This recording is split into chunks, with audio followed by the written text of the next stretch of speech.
based economy, domestic economy to global economy, employment based economy to self-employment based economy, informal economy to formal economy. सम्मान्य सभामुख महोदय, देश आर्थिक विकासको द्रुत गतिको प्रतीक्षामा छ। आजको दिनमा नेपाली नागरिक कुनै कारणले राजनीतिप्रति बेखुसी छन् भने त्यो आर्थिक विकास नभएकै कारणले हो। मेरो स्पष्ट मान्यता छ, आजको समयमा हाम्रो राजनीति, अर्थनीति र कूटनीतिको पहिलो लक्ष्य आर्थिक विकास नै हुनुपर्दछ। आर्थिक विकास र नागरिकको जीवनस्तर परिवर्तनसँग जोडिन नसकेको राजनीति जनताबाट टाढै जाने गर्दछ। त्यसैले राजनीतिको केन्द्र भागमा आर्थिक विकास र आम नागरिकको जीवनसँग जोडिएका एजेन्डाहरू रहनुपर्दछ। बजेटले आम नेपाली नागरिकलाई यो सन्देश दिने र सोही अनुसार विकास बजेटको दिशा तय गर्नुपर्दछ। मैले भन्दै आएको छु, बजेटको संरचनागत परिवर्तन हुनुपर्दछ। विकास बजेटको अंश सबैभन्दा धेरै हुनुपर्छ र चालु खर्च निर्मम रूपमा कटौती गर्नुपर्दछ।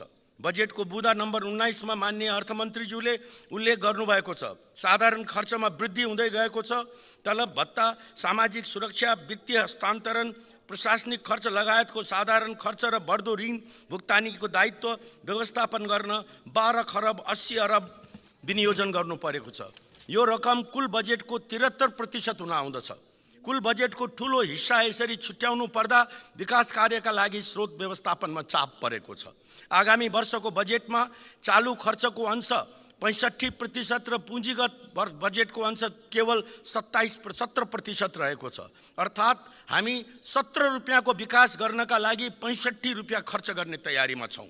यो भनेको सरासर देश आर्थिक विकासको द्रुत गतिमा अगाडि बढ्न सक्दैन भन्ने कुराको आत्मस्वीकारोक्ति हो भन्ने म मान्दछु। यो अवस्था अहिले आएको होइन, धेरै वर्षदेखि बाटो बिराएको हाम्रो राजनीति, अर्थनीति र कूटनीतिको उपज भने पक्कै पनि हो। यसलाई परिवर्तनको दिशामा हिँडाउनु परेको छ। अहिले त हाम्रो अवस्था कस्तो भयो भने देशले वार्षिक रूपमा भुक्तानी गर्नुपर्ने ऋणको सामा ब्याज भन्दा पनि हाम्रो विकास बजेटको अंश सानो हुन थाल्यो। यस बजेटमा सामा ब्याज भुक्तानीको लागि विविध वित्तीय व्यवस्थापनतर्फ 17% र विकास कार्यक्रमका लागि पनि 17% नै बजेट विनियोजन गरिएको छ। यो हाम्रो अर्थतन्त्रको लागि अर्को गम्भीर सूचक हो भन्ने हामीले बुझ्नु पर्दछ।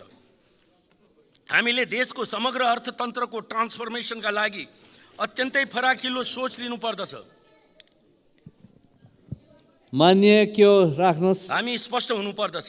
एकैछिन मान्य, मैले समय उहाँलाई दिएछु। सम्माननीय सभामुख महोदय, हाम्रो प्रतिनिधि सभाको नियमावली 21 को घमा लेखिएको छ, यो सम्मानित सदनमा कसैलाई अपमानजनक शब्द प्रयोग गरिने कुरा चाहिँ हुँदैन। नेपाली उखानलाई लिएर जहिले पनि नेपाली महिलामाथि आक्रमण गरिन्छ।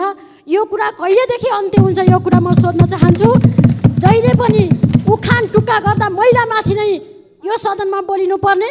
कहिलेदेखि हामी यो नेपालको समाजलाई सुसंस्कृत, सभ्य, समान खालको समाज बनाउन चाहन्छौँ।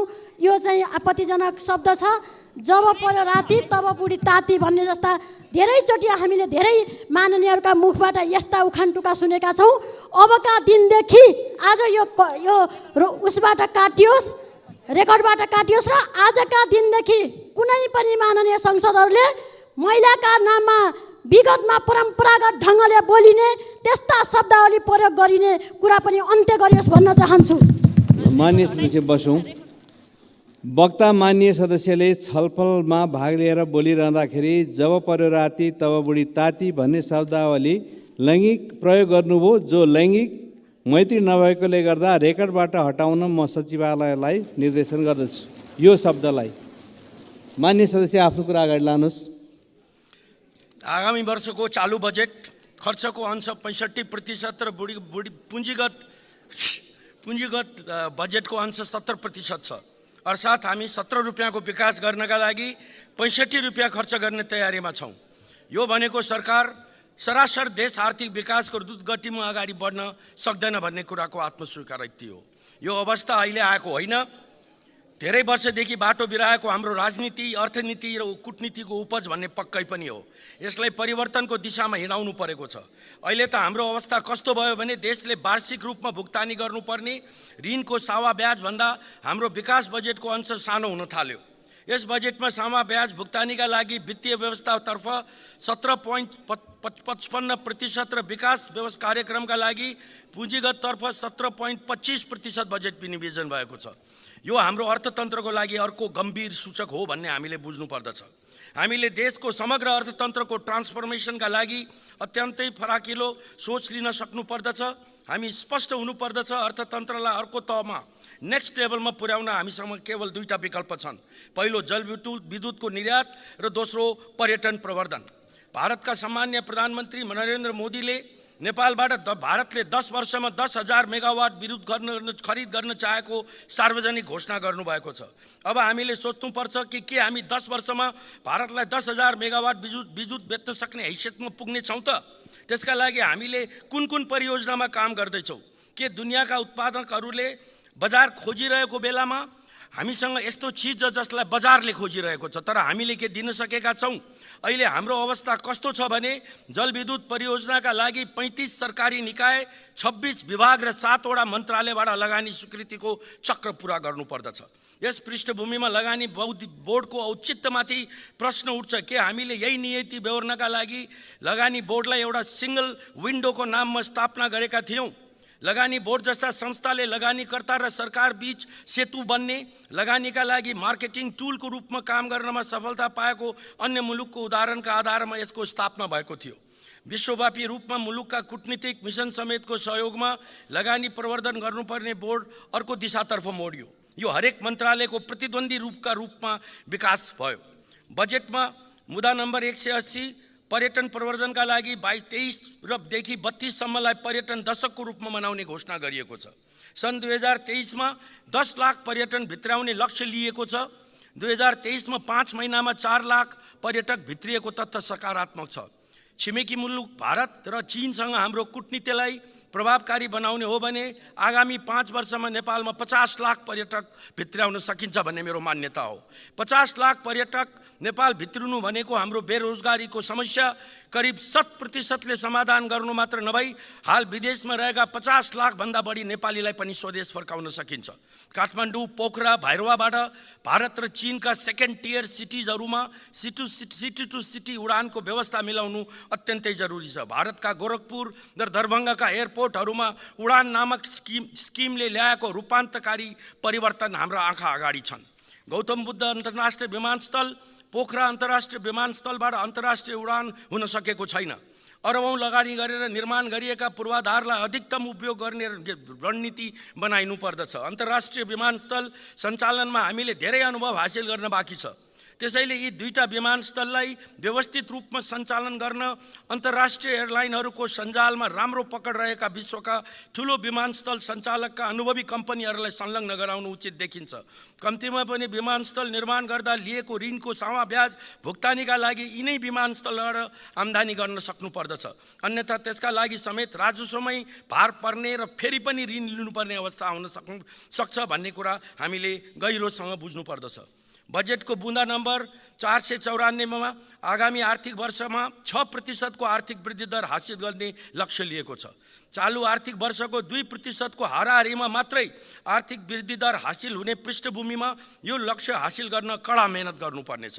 यो लक्ष्य हासिल गर्न कति लगानी आवश्यक छ भन्ने हिसाब किताब सहित सरकार एक्सनमा उत्रिनु पर्दछ। हाम्रो अर्थतन्त्रमा 6% को वार्षिक वृद्धि दर हासिल गर्न करिब 30 खरब लगानी गर्नुपर्नेछ। चालु वर्षको तुलनामा आगामी वर्षको बजेटको कुल आकार 5%ले न्यून हुँदा विकास बजेट भने 17%ले 380 अरबबाट 302 अरबमा घटेको छ। अर्थात् सरकारले गर्ने लगानीको आकार झनै खुम्चिएको छ। त्यसैले 6% को वृद्धि दरका लागि निजी क्षेत्रको भर पर्नु पर्दछ। तर निजी क्षेत्रलाई हामीले उत्साहित बनाउन सकेका भन्ने छैनौँ भनेर प्रश्न गरियो भने यहाँ पनि सकारात्मक उत्तर पाउने अवस्था छैन। निजी क्षेत्रको लगानी चालु वर्षमा 10 खरब पनि हुन सकेको छैन। युवालाई स्वरोजगार बनाउने, प्रयोजनका लागि स्टार्टअप र उद्यमशीलतालाई प्रवर्धन गर्ने, युवाहरूलाई तालिम दिने स्टार्टअप फन्ड मार्फत वित्तीय स्रोत उपलब्ध गराउने कार्यक्रम विगत 1.5 दशकदेखि बजेटमा परिरहेको छ, प्रभावकारी कार्यान्वयन हुन सकेको छैन। युवा तथा खेलकुद मन्त्रालय, श्रम मन्त्रालय, उद्योग मन्त्रालय, योजना आयोग लगायतका विभिन्न नाममा यस्ता कोषहरू थन्किएर बसेका छन्, तर कुनै काममाथि कारबाही हुन सकेको छैन।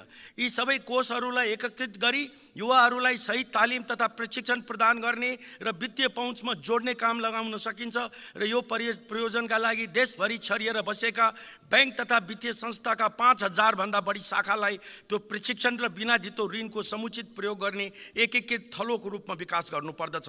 राष्ट्र बैंकले हरेक शाखाबाट 10 वटा यस्ता परियोजनाको छनौट माननीय सदस्य तपाईको समय सकियो। मैले सिध्याउनै लागे सभामुख महोदय। सम्माननीय सभामुख महोदय, मैले धेरै पटक देशको शिक्षाको गुणस्तर सुधारका लागि बुढा नीलकण्ठ स्कुलको देशैभरि विस्तार हुनुपर्ने कुरामा जोड दिएँ। बजेटको बुँदा नम्बर 210 काठमाडौँको बुढा नील स्कुल र पोखराको गण्डकी बोर्डिङ स्कुलको सञ्चालन मोडालिटी अवलम्बन गरी धनकुटा, बर्दिवास, तानसेन, सुर्खेत र डडेलधुरामा एक नमुना आवासीय सामुदायिक स्कुल स्थापनाका लागि सम्भाव्यता अध्ययन र पूर्व तयारीका काम अगाडि बढाइने भनिएको छ, जसलाई म स्वागत गर्न चाहन्छु। म आगामी वर्षमा यी स्कुलहरू सञ्चालनमा आउनेछन् भन्ने आशा लिएको छु। अन्त्यमा नवलपरासी बर्दघाट सुस्ता पश्चिम निर्वाचन क्षेत्र 1 को बर्दघाटमा प्राथमिक ट्रमा केयर सेन्टर बुँदा नम्बर 245 मा स्मल र मिडियम भिलेज स्थापना, इन्डस्ट्रियल भिलेज स्थापनाका लागि बजेटमा प्राथमिकतामा दिएकोमा म नवलपरासीका आम नागरिकलाई बधाई तथा सरकारलाई धन्यवाद भन्न चाहन्छु। धन्यवाद।